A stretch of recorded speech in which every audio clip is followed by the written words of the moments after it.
السلام عليكم، ازيكم يا حلوين؟ عاملين ايه؟ يا رب تكونوا في افضل واحسن حال.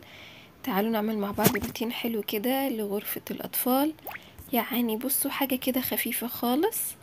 انا كنت عاملة روتين قبلها بيوم في الأوضة دي، فحاجات بسيطة خالص كده اللي هعملها في الأوضة، وكنت مغيرة الملايات ومسحة الخشب والأرض كنساها ومسحاها.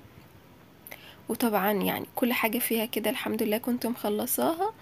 بس كان في شوية حاجات كده في المطبخ، قلت بقى نتنشط مع بعض كده ونعملها مع بعض، وهنعمل شوية حاجات حلوة كتير كده مع بعض.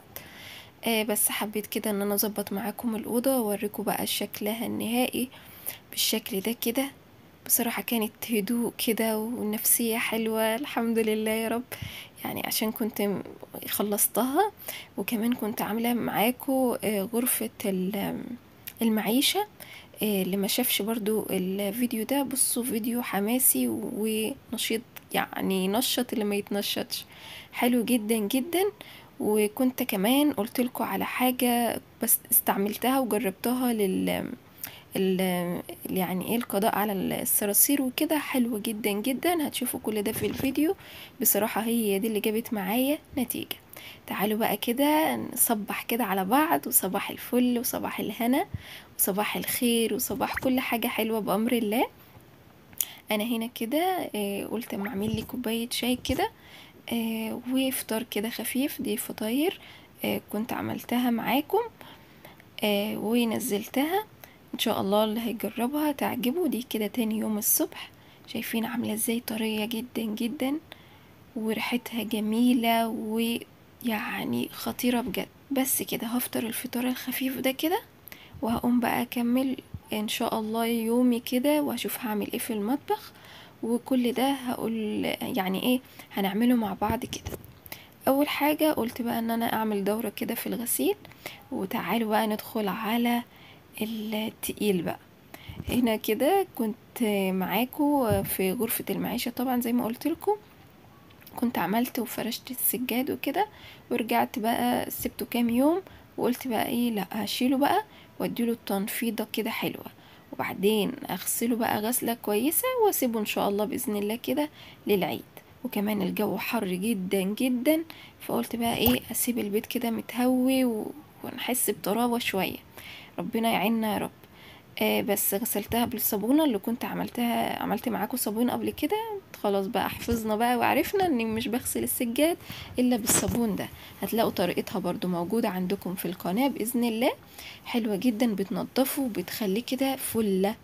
تعالوا بعد كده بقى ندخل على المطبخ، بعد طبعا ما غسلتها كويس جدا السجادتين، وسبتهم بقى ايه يعني ينزلوا المية بتاعتهم ويتصفوا معايا. بس هسيبهم بقى كده. وبعد كده دخلنا على المطبخ. هنا كده كنت وريتكم الكبدة هعملها بطريقة حلوة جدا هتشوفوها معايا. يا دوبك بس حطيت معاها خل اقل كده من ربع كوباية، تمام بس كده. وقطعتها كده قطع صغيرة وهسيبها بقى في الخل كده، واسيبها بقى على جنب. وازازة المية طبعا زي ما شفتوا عشان بنساها.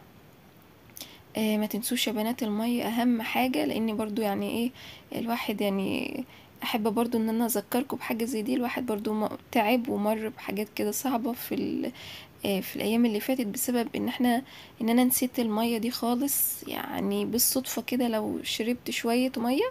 اهم حاجة بقى ان انت ان شاء الله كده تواظبي عليها. وكمان بفكر نفسي وبفكركم ان لازم المية. طبعا كنست كده المطبخ كنسة كويسة جدا، وكمان مسحتها حلو جدا كده معاكم. وهنا كده كانت يعني ايه خلاص اتصفوا. بدأت ان انا حطيتهم كده في البلكونه يتهووا بقى كده، وان شاء الله تاني يوم الصبح كده يكون طلع عليهم الشمس ويشمسوا كمان بأمر الله.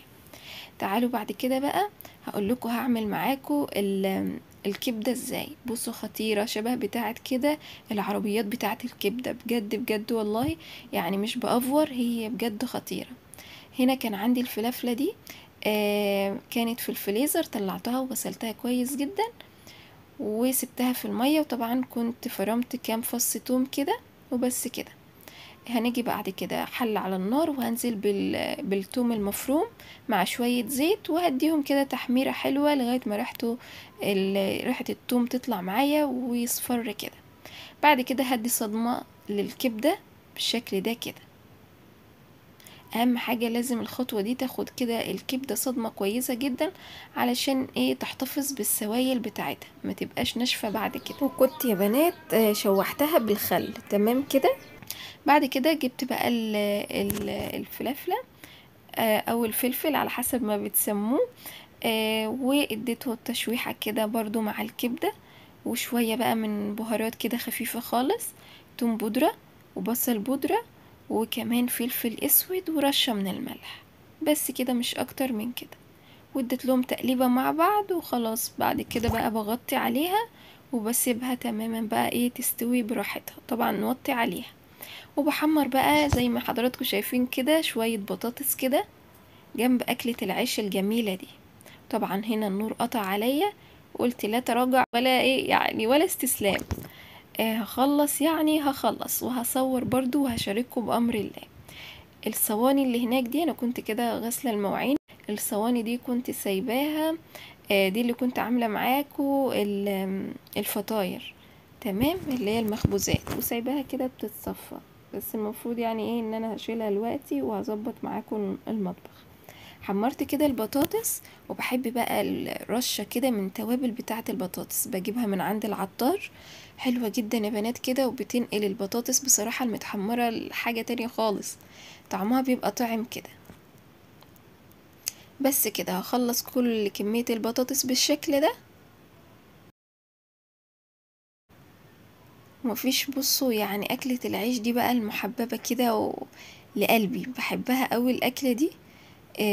مش عارفة، في ناس بقى بتحب أكلة العيش، في ناس يعني ايه مش قد كده في أكلة العيش، بس أنا بعشقها.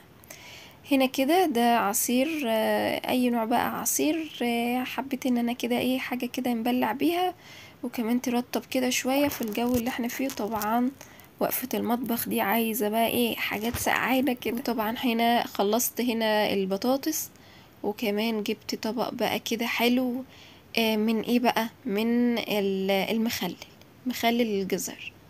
كانت والدتي ربنا يخليها ليها يا رب عاملاه ومظبطهولي بالشكل ده، خطير يا بنات. بس كده الكبدة خلصت معايا وبقت معايا بالشكل ده، وقدمت الاكل بالشكل ده، وقطعت كمان شرايح من الطماطم، وطبعا كوبايات بقى العصير والعيش السخن بقى. وبصوا مفيش احلى من كده، بس ربنا يديمها نعمة يا رب، والحمد لله يعني فضل ونعمة. بس كده شايفين بقى، والعصير بقى ايه يعني سقعان كده شوية، وكمان بصوا لا يعني، والعيش بقى طلعت العيش، وطبعا بقى ايه عيش بقى يبقى لازم سخن كده وحلو مع الاكل كده، عشان الاكل بقى ايه كده يبقى هو يعني الحمد لله بسيط وكل حاجة، بس ايه احنا اللي نخليه يعني إيه احلى من الحلاوة ذات نفسها. بس هنا كده العيش بقى طلعته بالشكل ده كده، تسخنيه بقى وتظبطي الاكل بتاعك بالطريقة الجميلة دي كده. بس كده اكون كده الحمد لله فضل ونعمة اتغدينا كله تمام التمام. شارك برضو معاكم كده الروتين بعد بقى ايه الغدا. هخلص على طول كده المواعين بتاعة الغدا بالشكل ده، علشان بقى ايه كده كل حاجة تبقى معايا تمام التمام، واقعد بقى براحتي شوية بعد الغدا وعلى رواق خالص. كوباية شاي بقى ساعة العصاري كده وكله يبقى مية مية. اول حاجة بدأت بيها كده اشطب الاول المواعين. عايزة اقول لكم برضو ان ما كانش فيه بريل خالص، كانت اخر حاجة معايا في الاسبونشة، نسيت اجيب بريل خالص، بس قلت هخلص اللي ورايا يعني هخلصه، والحمد لله يعني كانوا قليلين مش كتار، لغاية ما اجيب ان شاء الله باذن الله كده، واخلص كل اللي في الحوض بالشكل ده كده. بس يعني حاول برضو ان انا اجيب معاكم مقتطفات كده، عشان برضو الفيديو ما يبقاش إيه كتير، وكمان في نفس الوقت يحمسكم. يعني شوفوا الاول كان عامل ازاي مليان، والوقت الحمد لله فاضي والدنيا راقت خالص. تعالوا بعد كده بقى نخلص بقى ايه الغسيل كان خلص، والغسالة خلصت. هاخده بقى كده بالشكل ده وهنشره كده كله كده، يبقى ايه خليكي كده ايه حاولي ان انت برضو تظبطي مع نفسك وقت كده ان انت تخلصي فيه، عشان تلاقي نفسك خلصتي وانجزتي وترتاح، ويعني ايه ترتاحي بعد كده بقية اليوم. بس كده انا هنا كده نشرته، شايفين بقى السرعة؟ بس كده شايفين النشاط؟ قومي بقى خلصي كل اللي وراكي كده وظبطي حالك كله. وكان عندي غسيل بالشكل ده، كان عايز بقى يتطبق وطبقته بقى معايا كده. شايفين؟ مفيش اسهل من كده ومفيش كمان بقى ايه احلى من كده. يعني روتين حلو قوي ونشاط النشاط يعني. بس كده خلصت والحمد لله. كده الحاجات اللي بعد الغدا، هدي بس ايه مسحة خفيفة كده بعد في المطبخ بعد ما خلصت الغدا طبعا ووقفتي فيه، ولو مية وقعت او حاجة او فرفيت من الاكل هظبطه برضو كده وهسيبه ينشف. هقوم بقى ايه جايبه السجاده الجميله دي وافردها كده بالشكل ده في المطبخ. وبس كده شايفين بقى المطبخ راق كده والدنيا بصوا حلوت. وده كده بواقي الغدا حطيته كده وغطيته، قلت لو حد من تلا واحمد يعني او حد عايز حاجه وكده اعمل له سندوتش ويبقى الاكل جاهز. بس هنا كده جابولي بقى، يعني جابولي وجابوا لهم برضه ايس كريم. الايس كريم ده جميل قوي يا بنات، طعمه بجد خطير. هي كانت الواحده ب7 بس بجد فظيعه. بس كده اكون خلصت معاكم الروتين الخفيف ده. وما تنسيش اهم حاجة انك تنوريني كده وتفرحيني بوجودك، ولايك للفيديو لو عجبك، وكمان عشان تبقي اخت من اخواتي وتشرفيني كده ووجودك يبقى على راسي. اشوفكم على خير ان شاء الله في فيديو جديد، والسلام عليكم ورحمة الله وبركاته.